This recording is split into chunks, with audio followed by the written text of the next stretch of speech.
एक निषाद नाम का व्याघ्र, जिसे कहते हैं शिकारी, व्याघ्र का अर्थ होता है शिकारी।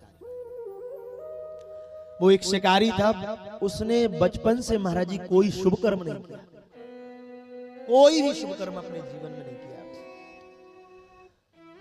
केवल उसका एक ही काम, नित्य प्रति जीवों को मारकर उनकी हिंसा करना, जीवों को मारकर हिंसा करना, उनके मांसाहार का भक्षण करना और अपने स्वजनों को भी मांस खिलाना।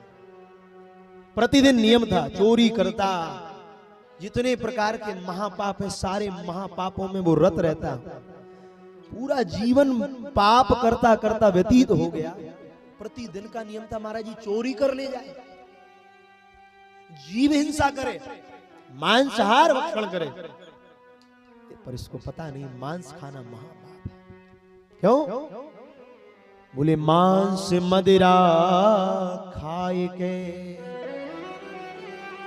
सुरापान से हेत, तो ते नर मर कर जाएंगे अंडी बच्चा समेत। भगवान कह रहे मांस मदिरा खाए के सुरापान से हेत, तो ते नर मर कर जाएंगे अंडी बच्चा समेत। कोई बचाने वाला नहीं।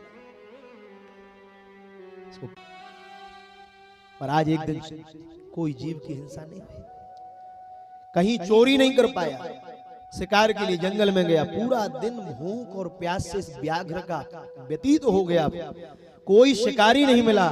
आज वो चिंतातुर होता हुआ घर की ओर जाता है कि माता पिता पत्नी बच्चे ये भूख के कारण कैसे व्याकुल हो रहे हैं।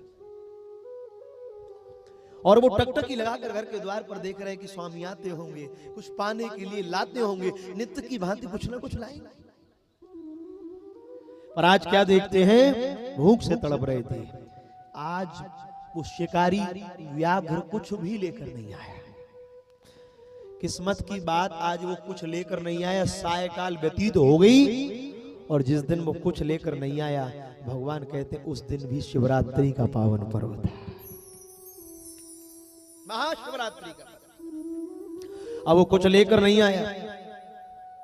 पाप करता करता उसको आश्चर्य हुआ कि आज पत्नी बच्चे भूखे रह रहे हैं, पर वो क्या जाने कि शिवरात्रि क्या महिमा है, भगवान शिव की उपासना का क्या पुण्य है। वो तो सदैव पापरत होकर अपने जीवन का यापन कर रहा था।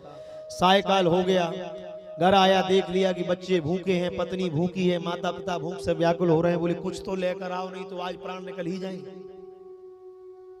आज प्राण निश्चित निकले। पत्नी से कहता है घबराना नहीं, कुछ देर तक और बैठा, कोई ना कोई बात बना, मैं जा रहा हूं, हो सकता है कोई शिकारी मिल जाए तो शिकार करके लेकर आऊं। गया, जाते जाते सायकाल हो गई, जंगल में प्रवेश किया, नदी का एक तट था, तट पर जाकर बैठ गया। और जैसे ही नदी पर गया तो बैठ गया, विचार करके व्याघ्र तो था ही, धनुष बाण लेकर बैठा। और नदी के तट पर एक, जहां वो बैठा था वहां एक बिल्व का वृक्ष, वहां बिल्व का वृक्ष था। सोचने लगा कि निश्चित तौर पर नदी में कोई ना कोई जीव जलपान करने आएगा, और जब ये जलपान करने आएंगे तो मैं शिकार करके उसके प्राणों का हरण कर लूंगा, बच्चों की मुख में डालूंगा।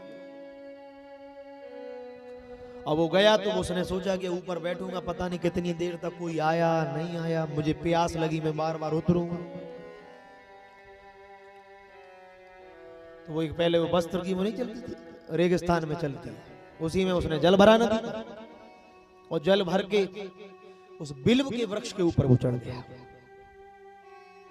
और जैसे ही चढ़ गया तो टहनी पर जाकर बैठ गया, पानी के पात्र में जल लेकर कमर में उसको बांध दिया, और कमर में बांध कर बैठा। बोले हो सकता है प्यास लगे तो पी लूंगा, पर देव योग के कारण देखो भगवान ने कैसी लीला रची कि जिस बिल्व के वृक्ष के ऊपर वो बैठा, कमर से पानी की वो भर के बैठा, और जिस दिन बैठा है उस दिन महाशिवरात्रि है।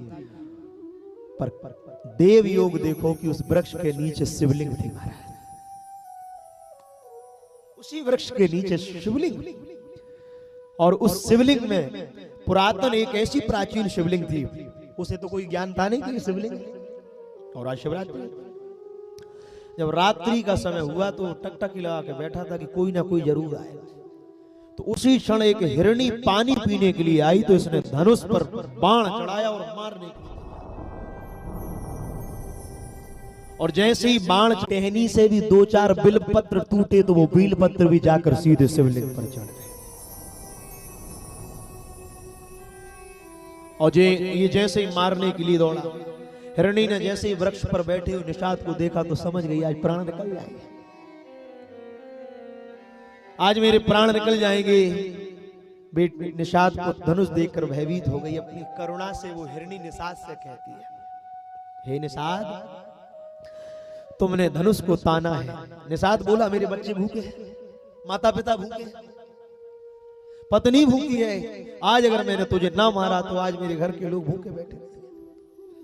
पर वो करुणा से कहती है, मेरे कई दिनों से बच्चे भूखे बैठे, उनकी भूख मिटाऊंगी इस संकट से छुटकारा लेने के लिए। हिरणी ने कहा, हे निषाद, मेरे धन भाग हैं। बोले क्या? बोले मेरा ये शरीर परोपकार के काम आएगा। हिरणी बोल रही है, हिरणी बोल रही है, हे व्याघ्र, मेरा ये देह परोपकार के काम आएगा, तुम्हारे परिवार की भूख मिटाएगा, परंतु मेरी भी एक प्रार्थना है। बोले कहो। मैं भी अपने बच्चों को भूखा छोड़कर आई हूं, केवल इतना अवसर दे दो कि मैं अपने भूखे बच्चों की भूख मिटाकर आ जाऊं। केवल मुझे इतना अवसर दे दो, मैं भूख मिटाकर आ जाऊं। निषाद कहता है, अवसर में छोड़ने वाला नहीं, अरे शिकार सामने में तुझे छोड़ दो, ये अवसर छोड़ नहीं सकता। तुम्हारा क्या भरोसा है वापस आएगी नहीं आएगी, कोई पता नहीं है, आई नहीं आई। हिरणी कहती है, मेरे ऊपर विश्वास तो करो, मुझ पर विश्वास करो, मैं जीवन में कभी झूठ नहीं बोलती, क्योंकि संसार में सत्य के समान कोई धर्म नहीं है, और मैं अपने धर्म से कह रही, मुझ पर विश्वास करो। यह पृथ्वी आकाश जितने टिके हुए हैं व्याघ्र, ये सत्य के बल पर टिके हैं। व्याघ्र तुम जानते हो, पृथ्वी को पर्वतों का बोझ नहीं लगता, और झूठ बोलने वालों का बोझ तो पृथ्वी को भी लगता है। और मेरी बात को मानो, मैं वचन देकर जा रही हूं, मैं विश्वास दिलाती हूं, मैं अवश्य। मुझ निषाद बहुत कहने पर भी जब नहीं माना महाराज, तो हिरणी कहती है, जिन बच्चों की भूख मिटाने के लिए मैं जा रही हूं, उन बच्चों की शपथ लेकर कहती हूं कि मैं जरूर लौट कर आऊंगी। और जो करुण क्रंदन को सुना, वापस लौटूं, और यदि मैं वापस ना लौटूं तो मुझे वो पाप लगे जो वेद के विरुद्ध आचरण करने से लगता है, वो पाप मुझे लगे। मैं इस जल को हाथ में लेकर शपथ करती हूं। और चूंकि अनायास ही शपथ उसने ली और प्रेम भरे वचनों को सुना, ये तो ठहरा व्याघ्र शिकारी, पर भगवान की कृपा देखो, वो शिवरात्रि थी, अनायास ही शिव जी को उसका जल भी चढ़ गया, बिलपत्र हो गए, तो उसकी मति भी थोड़ी बदलने लगी। बोले क्यों? बोले शिवरात्रि के प्रथम पहर की पूजा हो गई। बोले प्रथम पहर की पूजा हुई तो धर्म उपदेश से उसको भी विश्वास हो गया, तो उसने हिरणी को आजाद कर दिया। बोले जाओ, अपने बच्चों को जल पिलाकर भूख मिटाकर लौट कर जरूर आना। और वो जैसे ही गई, अपने घर की ओर गई। अब रात्रि का उसी समय दूसरा पहर प्रारंभ हो गया। रात्रि का दूसरा पहर जैसे प्रारंभ हुआ तो हिरणी की बहन, वो जो हिरणी गई है, उसकी बहन अपनी बहन को ढूंढती ढूंढती वो भी उसी नदी के तट पर फिर हुआ। तो उसने सोचा कि हिरणी आ गई, उसने फिर तीर निकाला मारने के लिए। जैसे निकाला, बाण का संधान किया, पर क्या कहें, इस बार भी झटके से बीलपत्र टूटे और शिवलिंग पे जाकर गिर गए। वो जैसे ही गिरे और जल भी गिरा, बीलपत्र शिवलिंग पर गिरने से क्या हो गया, भगवान सूत जी कहते हैं दूसरे पहर की पूजा संपन्न हो गई उसकी। अब हिरणी से भी निषाद, ये दूसरी हिरणी से भी बात करने लगा, वार्तालाप हो रही। हिरणी ने कहा, ये शरीर तो नाशवान है, परंतु परोपकार में है शरीर काम आए तो सौभाग्य है। पर हे निषाद, मैं घर जाकर अपने बच्चों को पति को सौंप के आ जाऊं, फिर मैं लौट कर आऊं। बोले नहीं नहीं, तेरे वचनों पर मुझे विश्वास नहीं हो रहा। और तब अपने बच्चों का शिकार मुझे बनाना। इस पर निषाद ने भी स्वीकृति दे दी। बोले क्यों? बोले दूसरे पहर की पूजा हो गई तो मति थोड़ी पवित्र होगी। जल का साक्षी शपथ लेकर कहा, हे निषाद, यदि मैं लौट कर नहीं आऊं तो मुझे वह पाप लगे जो पति अपनी पत्नी को छोड़कर पराई स्त्री पर कुदृष्टि करता है, वो पाप मुझे लग जाए। मैं शपथ पूर्वक कह रही हूं। उसके वचनों को सुनकर व्याघ्र आश्चर्यचकित हो गया और उसने उसको जाने दिया। अब रात्रि का जैसे ही तीसरा पहर प्रारंभ हुआ, जैसे ही तीसरा पहर प्रारंभ हुआ, तभी एक हिरण, जो हिरण था, अभी तक हिरणी आई, अब हिरण नदी पर अपनी पत्नी को ढूंढता हुआ चला आया। और जैसे पत्नी को ढूंढता हुआ आया तो निषाद ने उसे देखकर धनुष पर बाण चला लिया और मारने के लिए तैयार हुआ। और जैसे ही तीसरी बार उसके झटके से जल गिरा और बील पत्री टूट कर गिरी, तो तीसरी बार भी शिवलिंग पर जाकर भगवान प्रसन्न हो गए। बोले तीसरे पहर की पूजा प्रसन्न हो गई। और उसने कहा, बोले मैं तुझे मारूंगा। तो वो हिरण से भी कहने लगा, मुझे विश्वास है मैं अपने बच्चों, अपनी पत्नी के धर्म को पालन कराऊं। उसने जाने दिया। पर क्या कहे महाराज, अब जब चौथा पहर लगा तो हिरण, हिरणी, बच्चे सब एक साथ कहते, हिरणी कहती, स्वामी मैं वचन देकर आई हूं, मैं जाऊं, अब आप साकुशल रहो। हिरणी की बहन कहती, नहीं नहीं मैं जाऊंगी, मेरे प्राण चले जाएं, तुम तो बच जाओ। बोले नहीं नहीं, पति का धर्म है पत्नी के प्राणों का रक्षण करना। हे देवी, आज मेरा धर्म कहता है बच्चों का भरण पोषण हो गया, तेरा रक्षण हो जाए, मैं जाऊंगा। बच्चे टक टक आंखों से देख रहे हैं। माता पिता से कहते हैं, पिताजी, माताजी आप चले जाओगे तो अब जीने का औचित्य क्या है? माता पिता के प्राण निकले और बच्चे देख लें, वो धर्म नहीं है। इसलिए आप यहाँ रहो, हम बच्चे जाएंगे अपने प्राणों को देने के लिए। भगवान का धन्य है। इसलिए कह रहे हैं, पशु तरे पक्षी तरे, कर कर प्रभु से नेहे, फिर तू क्यों रह गया मानवा धर्म मानुष की देह। तूने तो मनुष्य का चोला लिया था, ये तो पशु पक्षी तर गए। चारों ने एक दूसरे की ओर देखा और जैसे एक दूसरे की ओर देखा, पूरे परिवार को आता देखा। बोले सब जाएंगे।